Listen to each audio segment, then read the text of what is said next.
دوستو، خداوند کا کلام آپ تک پہنچا ہے۔ پلیز لائک اور شیئر لازمی کیجیے۔ God bless you.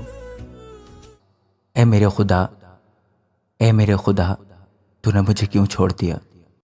تو میری مدد اور میرے نالہ و فریاد سے کیوں دور رہتا ہے؟ اے میرے خدا، میں دن کو پکارتا ہوں پر تو جواب نہیں دیتا، اور رات کو بھی اور خاموش نہیں ہوتا۔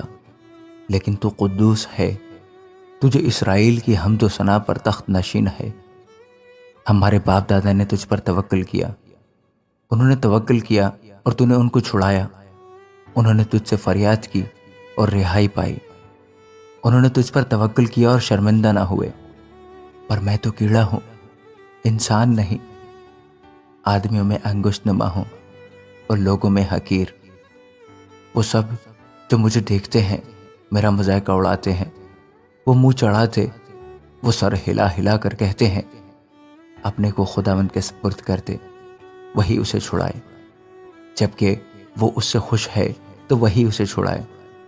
پر تو ہی مجھے پیٹ سے باہر لایا، جب میں شیر خوار ہی تھا۔ تو نے مجھے توکل کرنا سکھایا۔ میں پیدائش ہی سے تجھ پر چھوڑا گیا، میری ماں کے پیٹ ہی سے تو میرا خدا ہے۔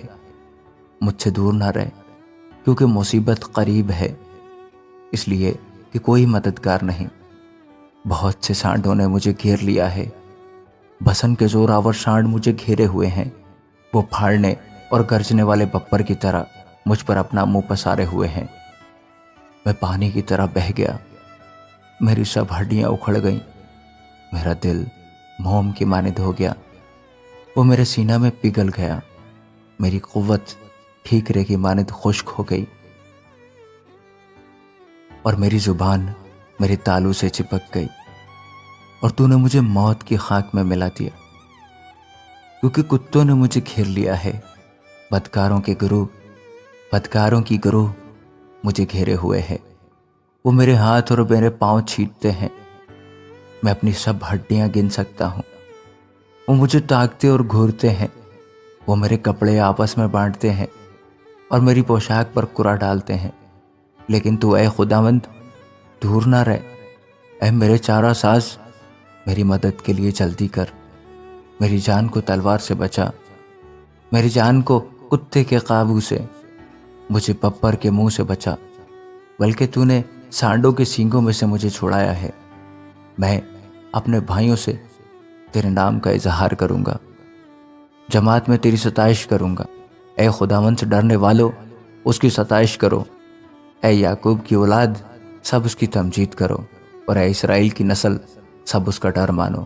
کیونکہ اس نے نہ تو مصیبت زدہ کی مصیبت کو حقیر جانا، نہ اس سے نفرت کی، نہ اس سے اپنا منہ چھپایا، بلکہ جب اس نے خدا سے فریاد کی تو اس نے سن لی۔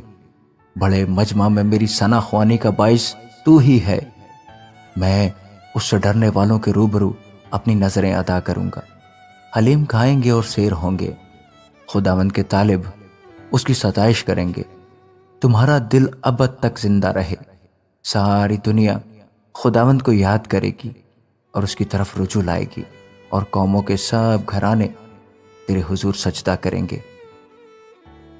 کیونکہ سلطنت خداوند کی ہے، وہی قوموں پر حاکم ہے۔ دنیا کے سب آسودہ حال لوگ کھائیں گے اور سجدہ کریں گے۔ وہ سب جو خاک میں مل جاتے ہیں اس کے حضور جھکیں گے، بلکہ وہ بھی جو اپنی جان کو جیتا نہیں رکھ سکتا۔ ایک نسل اس کی بندگی کرے گی، دوسری پشت کو خداوند کی خبر دی جائے گی۔ وہ آئیں گے اور اس کی صداقت کو ایک قوم پر جو پیدا ہوگی یہ کہہ کر ظاہر کریں گے کہ اس نے یہ کام کیا ہے۔ آمین۔